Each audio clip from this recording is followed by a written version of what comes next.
Hey everyone, welcome back to CSbois podcast number 2. Today we're gonna be talking about how has quarantine or shelter at home, this whole virus thing affected us. And my name is Edward. I'm a software engineer in the Bay Area. And with that, Juan, you want to introduce yourself? Yeah. So my name is Juan. I'm a data engineer. I came from the Bay Area. Like I went to school there, but then I moved to Chicago for a job offer. My name's Egan. I'm a full stack engineer, also in the Bay Area. Okay, so who wanna start this conversation? I guess I can start because it affected me. It was gonna affect me a little bit, a lot, and it didn't quite affect me as much as I wanted to. It's weird. Let me explain. I actually went. Wait, before that, before you explain, it's not affecting you because you basically stay at home like every day anyway, right? Let me explain. I was at Japan actually on February. So I went on a trip February around the middle of February, and then I came back March, and I almost didn't make it back. Really? Yeah, I almost did not make it back. I think after a few days that I left Japan, they have also a similar thing of shelter in place, and I basically cannot leave Japan. Uh, is that when but the travel What ban was only applied to like European incoming people, right? Like people from Europe are incoming to the US. I did not follow what happened after I leave. I just remember almost not able to make it back. But that was during I was there. It was when there's like a cruise with a bunch of infected people, and then like the news is all talking about it. That's why like they're starting to get really serious about this kind of stuff. Was When that the was government. that was the Princess Cruise in Oakland, Yes, right? Yeah, yes. my mom was on that ship, like the trip before the one that got stuck in Oakland. So Yeah, so I was basically ready to like just work from Japan, even before I went there, because I was like scouting for masks when before I left here. I didn't find any. Alright. I have to, borrow some from like relatives and coworkers, and thank you to those who lended their mask because it really saved me and my parents because I went to Japan with them. Probably not the best move to go, but I was also kind of too lazy. too And lazy to prevent yourself from dying. no, too lazy. You just have to like cancel all these, and then but it ended up being fine. And actually, there's much less tourists in Japan, and there's less line and less people in general. Mm. So that ended up, I think, working in my favor. But that is, under the assumption that I didn't actually caught the thing, right? Right. Yeah, So I also had yeah, how to. was the trip? it was pretty fun. Japan is a lot of Uh, fun. Yeah, almost Uh, ready to not come back and just work, there for months and months. What are you gonna say, John? I was just saying that I had to cancel a trip to Seattle because Seattle is basically ground zero for the pandemic in the US.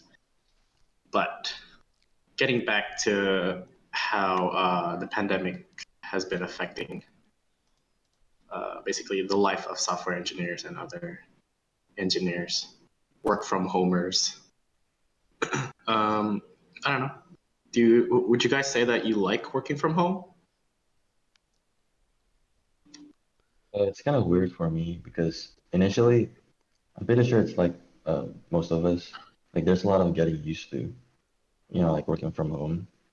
Right. It's like all the way down to, usually we go to office and we have like all these like serendipitous like occurrence where we meet with coworkers and then we have like like small chat and all this stuff. Like those are very small things, but that's like really like one of the perks of like being in a single office. So like not being able to do all that, just like working from home, you just wake up and then you just open your laptop and then just start working. It's kind of like weird, I guess. Yeah, it's definitely like kind of a pretty shitty routine to just like live every day, just waking up, opening your laptop, and then sometimes when it's like I work from 9 to 5, so typically when it's like 4:30, I kind of call it quits, unless I have to go overtime to handle other stuff. Right. But in general, I think I'm more of a in office kind of guy. Uh, not really a fan of like working from home.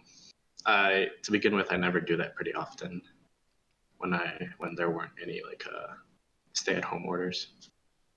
Right. Like you brought up like this point where okay, like sometimes like usually like coworkers have a very predefined schedule, like 9 to 5, but when you're like, mixing the location for where you do like recreational stuff and mixing them with like your work stuff, sometimes it's usually hard to define like when exactly like should I stop working and when exactly should I start working. Like all those like the vision becomes like kind of jumbled up and it's like sometimes I find myself like working like overtime without even realizing. Like I don't know about you guys. I don't. I pretty much don't have that like a distinction of um when to stop. I just stop usually around the clock, and I always look at the clock. I'm not that great, right? In a worker's perspective, I don't think boss like that. I think boss is like, you handle things when you need to, and you do things when you need to. Don't just look at the clock. Um, that being said, though, I saw like ads, for renting office, and the title will say like, oh, tired working at home during quarantine, and I think for for engineers that have kids, it's much, much, much, much, much harder to work at home than us who does not have Yeah. anything to, bother us. Yeah, I bet. And to me, I just wake up and I'm staring at the computer. I think it does feel a little bit miserable, to not have a gap between like a transition, like off work transition, on work transition. But it's not that big of a deal in my opinion. I think for me, in general, I'm way more productive when I go to my office because I have an extra monitor there, and it's just like a different environment where in my apartment I'm so close to the kitchen, and if I'm hungry, I just I cook food. But at work, I typically plan out what I'm gonna eat, or I just don't have time to make food from the kitchen, and I just like buy food outside for like 10 minutes. But I think overall working from home kills a lot more time from non-work activities. I will say it. I kind of have like flashes, kind of how I felt when I was in school, when I was in university. Right, you constantly have to think about, how are we gonna what am I gonna eat, essentially. How am I gonna prepare my next meal? Whereas when I was usually in the office, I have like your regular lunch buddy, and we just go out and eat, and all I need to worry about is just the dinner. Now it's like there's, two times the things I need to know. Maybe it's just me, right? Maybe it's just me that is spending so much effort trying to think what to eat. But that is true. I ended up I prefer being in the office, in the food side. Yeah, and Yeah, sometimes my office would have like uh, free lunches, and typically when there's like a lot of leftovers. That's like, a week's worth of dinner for me, really. Oh. Yeah, I feel kind of differently because like the longer we stay working from home, it's way easier to stick to a routine because there's just like a lot less variables that we need to take care of. Like small things like commuting, right? Where you don't really know exactly like how long you're gonna commute to work and like how bad the traffic is. But since we crossed that variable off, like it's way easier to just stick to routines.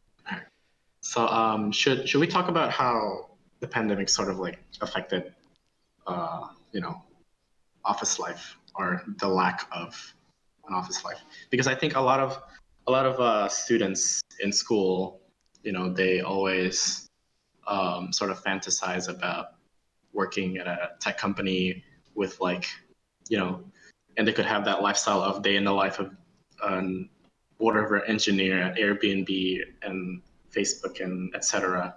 Like so, I think that the pandemic kind of, I don't want to say ruined that, but I think How about this? We can talk about remote engineers. Now that we've sort of experienced this remote style, right? Would you want it to work at a remote only company or a remote position? uh, for me, my position is like it's like fully remote. All my teammates are in the New York headquarters, and I'm in Chicago. The only person that is here that's in my team is my boss. So it kind of feels like I'm remote, but I think in terms of fully remote, so like for engineers who basically work from home as like a normal thing, I don't think I would like that. I actually enjoy coming into the office and having happy hours and stuff like that. Oh, so did you say like for your location in Chicago, so it's you and your boss, and then for the rest of your teammates, it's in New York? Yeah, so we have a Okay. scrum master and like three to four other engineers in New York, and yeah, one of them quit like 2 weeks ago, and my boss quit like yesterday of the time of this recording. So kind of sucks. We lost like two really important people in our team. So even if you go back to your office right now, you're basically the only person that you basically have no one to talk to. Yeah. I mean, I have coworkers that are in other teams. Like they're my age, so it's easy for me to connect with them. But in terms of like, my team coworkers, I basically have none. So yeah. Now that I think about it, like I totally didn't realize this. So even if I come back to the office, I'm basically a remote engineer. Shit. I will say I probably will still be down to try or work at a remote position, just because obviously it depends on the term, right? I've seen remote position that requires you to be like within 1 hour drive from one of the office instead of like what some digital nomads do. They can just like live in Singapore or live in Indonesia if you want it. Um, but I will say if they're structured properly, meaning if the remote if the remote culture is good and like the teammate can respond to you relatively quickly, then I don't see why not with a remote. The problem I see right now is sometimes I want to reach someone, right? And with the usually at the office you'll see whether they're there or not, and you can just get a question immediately. Yeah. Now it's like, oh, I don't, even though it's on Teams, there's a little green check mark next to their name, they might not necessarily respond to you immediately. and I felt like that is somewhat slowing down slash it just doesn't feel good. I don't know how to describe it. Yeah, I don't have like a point of reference, but basically my entire life as an engineer so far is, I'm purely communicating by Slack. There are perks to that. I feel like I communicate better through Slack, and having things written down for me is useful, so I can go back to it later. But a downside is that, yeah, there's like that kind of time lag with getting responses. It's helpful if your teammates, are willing to hop in a call with you. But I feel like since I'm working from home, I'm more reluctant to hop in a call because it's just like, I just want to code all day and not have to Yeah, do a call. like kind of relating to what Edward said, I kind of miss like these little interactions where, you see like your coworker, clearly he has like some free time, and then you can just hop onto his table and just ask like a question like relating to like, your coworker's expertise or something. But it's like if it's when you switch that like digitally, like it's a much harder thing to do. Like you said, right? Like your coworker might have like this green like mark, like like showing that he's free, but he may be replying like 2 to 3 hours from when you first like sent the message. Yeah. There's also another point I want to bring out is the chit chat kind of experience you get in the office. But when you're remote, you have to like you know what I mean by chit chat? Like you just, Yeah. ask him Yeah, like how they doing when you see him, right? But right, on when right. you're remote, you actually have to, click on their chat box and ask how you're doing, and you probably don't usually do that unless you actually need to ask him something. And I think I'm kind of missing that. I think in an office environment, you get more interpersonal kind of stuff going on, or like you get more, non-business convo. And when you're remote, you usually reach out to someone if you actually need to ask him something business related. Yeah. And So I definitely miss that.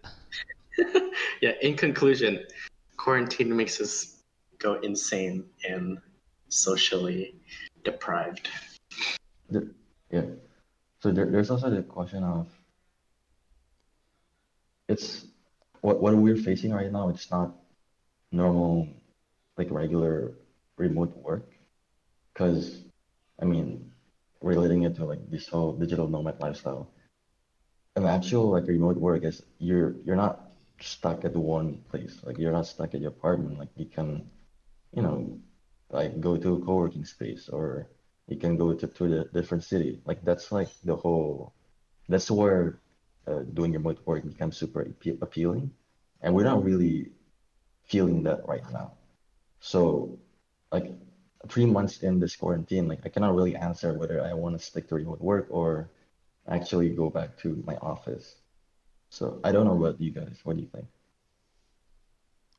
I agree. I mean, I think to a degree, I'm hoping that work from home lasts a long time because in the case that I get a new job, I don't necessarily have to move to a different city for that new job.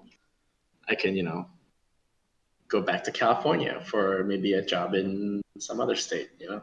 So to that end, that's what I think working fully remote is good, but there's a trade-off that I have to like give up that office life basically. And I like office life. just going back to Egan's point, I do agree with you, right? We are experiencing a lot of bad things about remote and only a portion of good things about remote work, right? We didn't really have the privilege to move to somewhere else, right? Unless, obviously, like, unlike, obviously, like you, Egan, your boss lets you, then that's a different story. I don't think my boss will Yeah. let me. And, Do and, you and try I've, like and I've actually tried talking to him and my boss, before this whole quarantine happened is if I can go to somewhere else that we already have a team in, and I say I don't need no company sponsor. I just want to work there for 1 month. And he doesn't really, because there's no business value, right? Why would he agree on that, right? It doesn't make sense. There's no business value. It does nothing is good about this decision for him and for the company. And which I Still understand. work though. Well, let's just say you have a nicer boss than mine. It definitely sucks to make communication more, I would say, like asynchronous. Like when But you, already we already have a team. Like half of our team is already there. But that makes you sense, know, yeah. it's not India, but it's some other country, right? Usually we have like Right. India remote work, right? Yeah. But do those remote workers, do they work in the same time zone as you? No, no, no, not the same time zone. But Okay. we do the same thing, right? It's the same Right. work that we're doing. Right. Yeah. Anyway, For me, like I was able to move offshore, but like business wise, it kind of makes sense because where I'm staying, it's like an hour time zone difference to the other coworkers that the other of my coworkers who's like um staying in India. So business wise, like I'm able to communicate better. Like it's easier for me to talk with them, discuss with a couple of, you know, like Jira tickets or whatever, than it is if I were to stay in the US. Yeah, that makes sense. Yeah. I unfortunately don't have any like teammates. Well, fortunately, I don't have any teammates that live across the globe, basically. Yeah, so my teammate and I, we only have like a 1 hour difference. So I guess in my respect, so if I decide to sort of move to a different part of the United States, uh, I think that the minimum thing I just have to do is match my time with theirs. But other than that, it's just like a couple hours difference. Whereas I think asking my boss if I can work, you know, from a place with a 12-hour difference, I think that's going to get a little bit more difficult. all right, we want to move on to how it affected uh or our Can life portion, our life, side of things, right? Yeah. We briefly talked about a little bit about food and transportations. I want to talk about how the place you stayed at, your office, your home office, really matters a lot. The condition of your home office really matters a lot. Out of all three of you, I have the worst place. Period. Yeah. And I hated staying here. And not okay. A little bit background. Wi-Fi suck. Okay. So I think the Wi-Fi went out a few times in the first few weeks. I was staying at home, working from home, and I ended up having to get my own. Luckily, there is a fiber that I can get, and I just have to get my own internet. Otherwise, I don't know what will happen. I can't properly do my job. And then obviously there's a food side. I basically have like little to no kitchen access and fridge space. So like I have to get takeout every single day pretty much. And this room, I basically am stuck in a room. There's no air conditioning, so now it's getting hot and I'm like sweating while working. Yeah. I think I have the nicest place out of all three of us, right? I think so, yeah. Yeah. I mean, I'm also paying the most, but whatever. Yeah. So I'm pretty open about like my finances. I'm paying 1,400 a month for my rent. I'm living in like a mid-rise apartment in like downtown Chicago. It's only about like a 20-minute walk to my office every day. So I It's don't have like a huge commute. It's basically what you will see in like day in a life software engineer. The like nice apartment they stay at. That's basically where John is staying at. I mean, I only have two windows in my entire apartment, and it's basically like one of my coworkers described it as a shoebox. Some other people describe it as a hallway. It's only like 300 to 400 square feet, 1,400 a month. It's kind of a ripoff, but I'm also living in the Midwest. But for downtown Chicago, um, it's only slightly cheaper than like Seattle or the Bay Area, in my opinion. And I got like the cheapest. You said slightly. It's not slightly. I think And sure, maybe like I think I live in a studio, right? Typically one bedroom apartments that are, I don't know, on the 12th floor of a really tall building is like 2,500 a month, which is what you kind of see a lot in Seattle and the Bay. yeah. If I want to get the equivalent of what you're having right now, I basically have to pay double of what you're paying right now, right? So it's Yeah. probably around 2 to 3 grand just for a Yeah. studio. But yeah, ever since quarantine started, I actually bought a desk because when I moved in to Chicago, like I don't know, 6 months ago from right now, which is May, almost June, I was like, I don't need a desk. I'm gonna be working from my office every day anyway, and on weekends I'll just bear with working on my bed or something. Yeah, I think since quarantine started, I decided, yeah, I should probably get a desk. Bad for my back. I think I have the nicest setup out of all of you guys. I might Oh have yeah, I might have the crappiest room, but my setup is pretty good, right? Two monitor. yeah. It's in some way it's better than even the one in my office. For my office, I just have the laptop stand, which acts as a monitor one, and then a big monitor on the right side. But at home, I have a dual monitor that is the same size, and external keyboard and mouse, whatever. Yeah.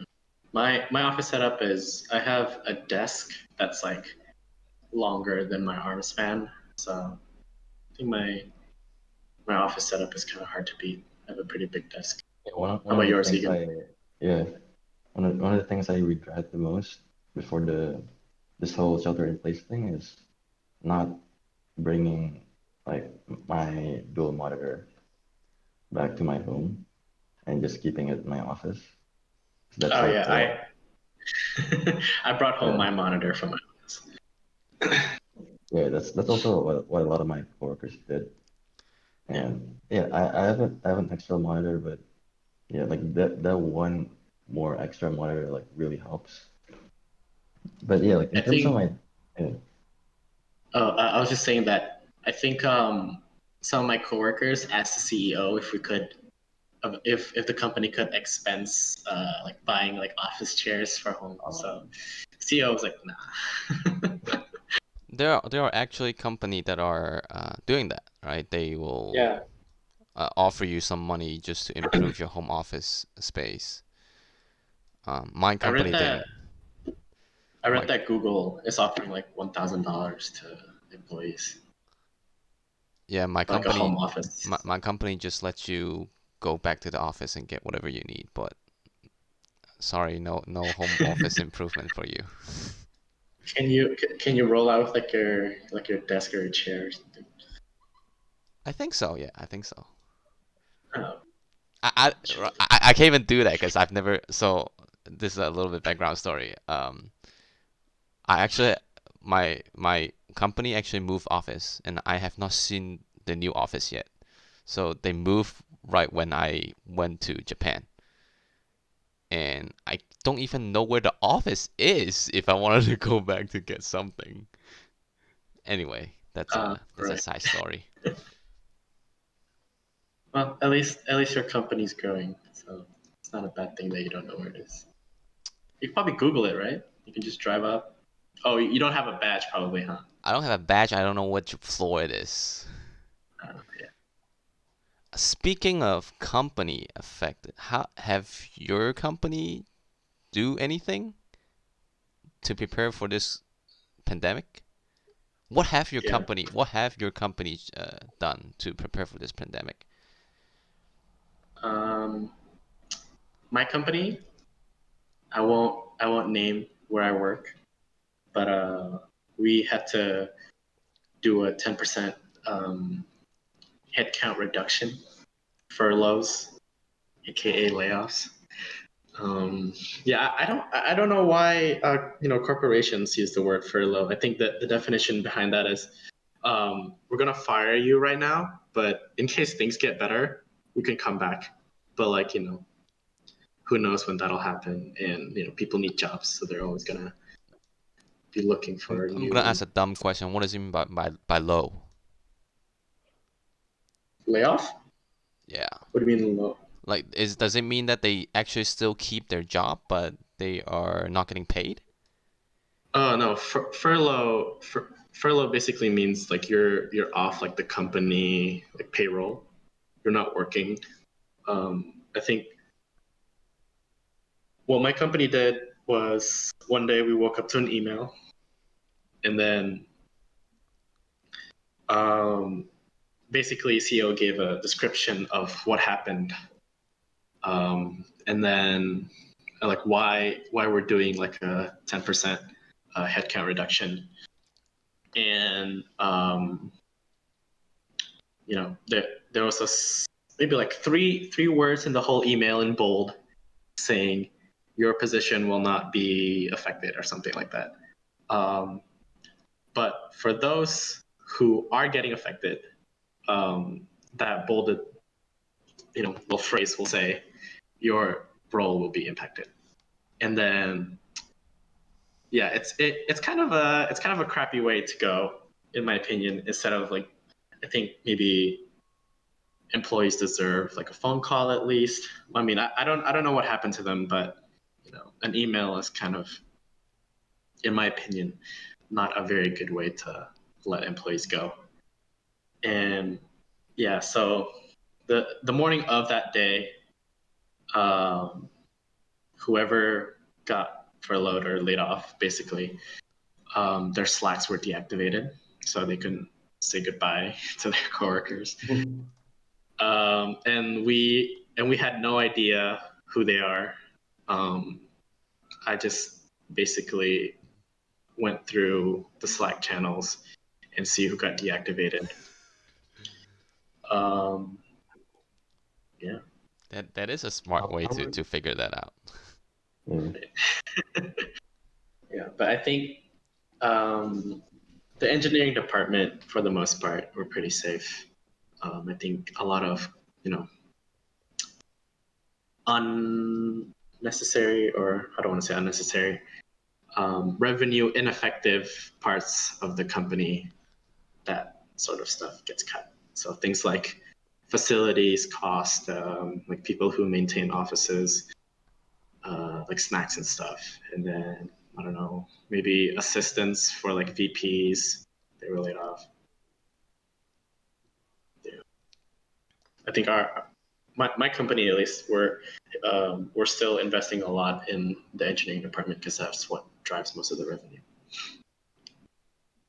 Does that mean you guys are still hiring, or is there like a freeze or?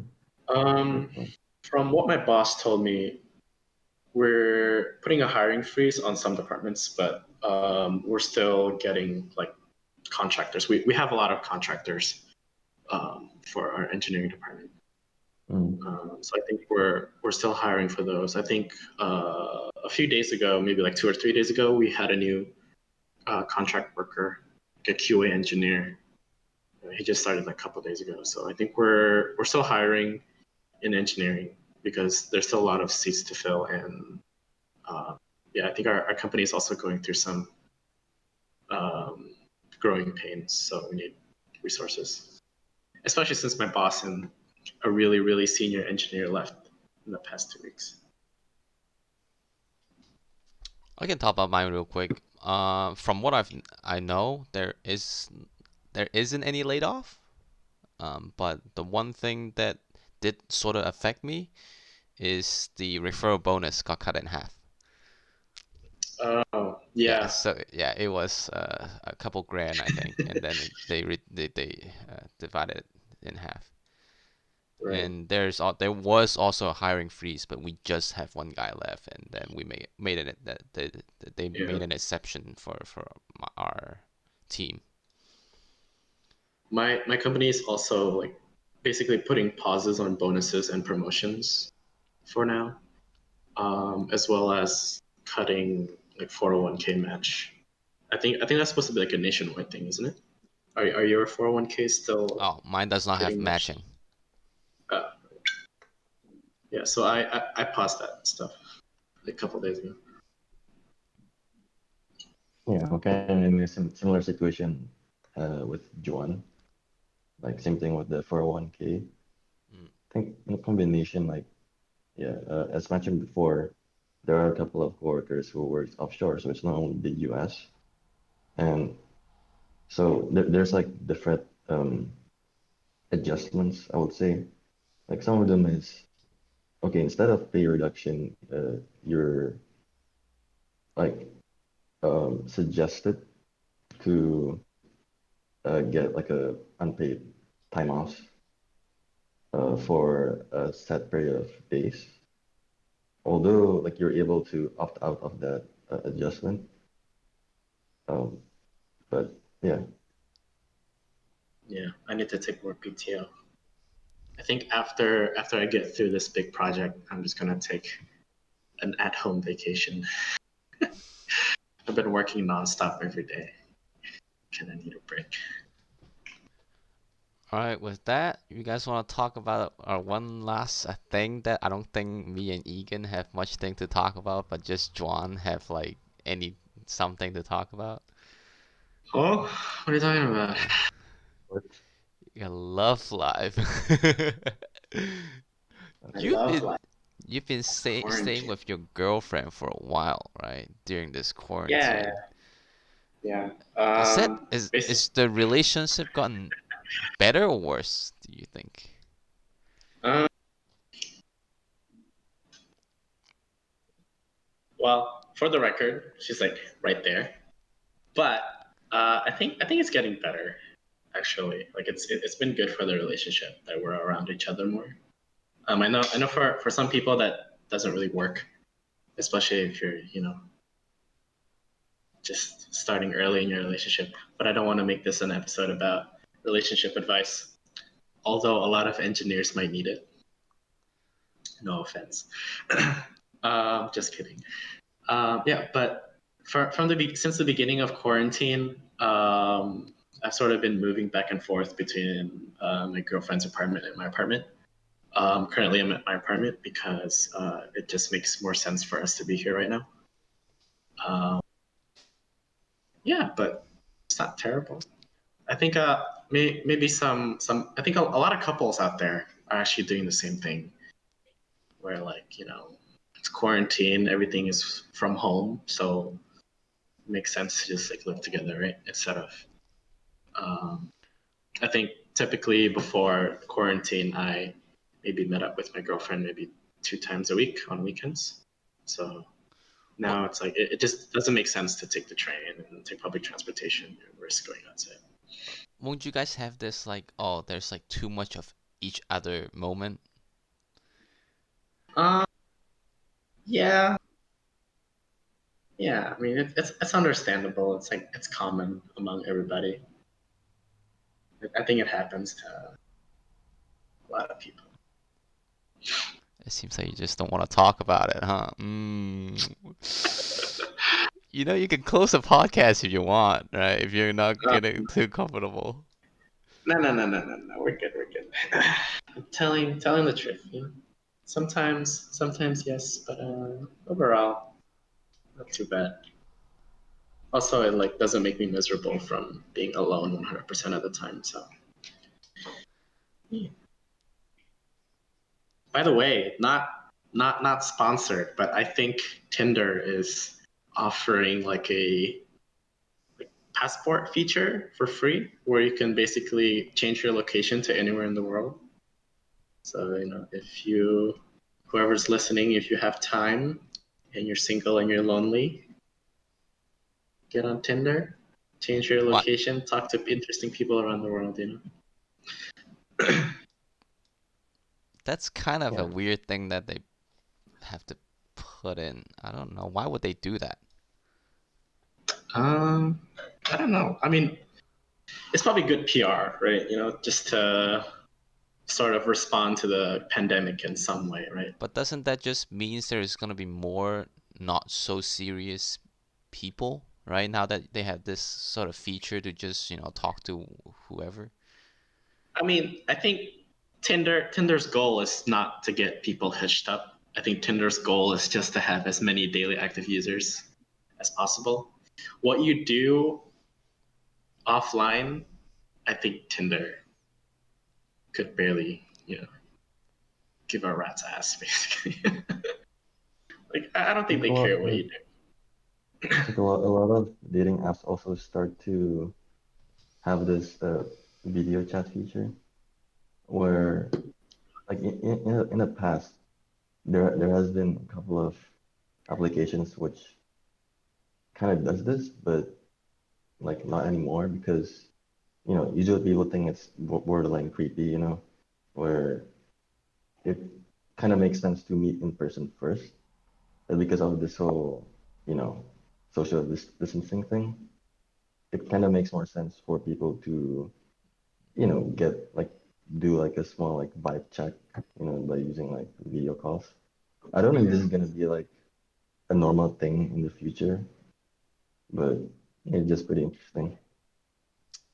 I mean, I think when it comes to online dating, there needs to be a certain period of time where you kind of communicate online for a while.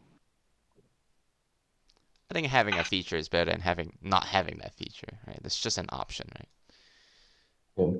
I mean, typically they charge like $5 a month to have that feature, but now it's free. God damn, how did you know that, John?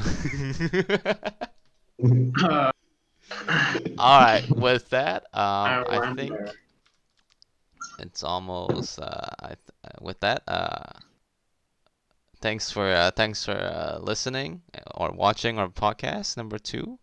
How have us been surviving slash staying safe in the quarantine? Staying sane during the Staying sane. quarantine. And any words you guys any comments you guys wanna say before I end this?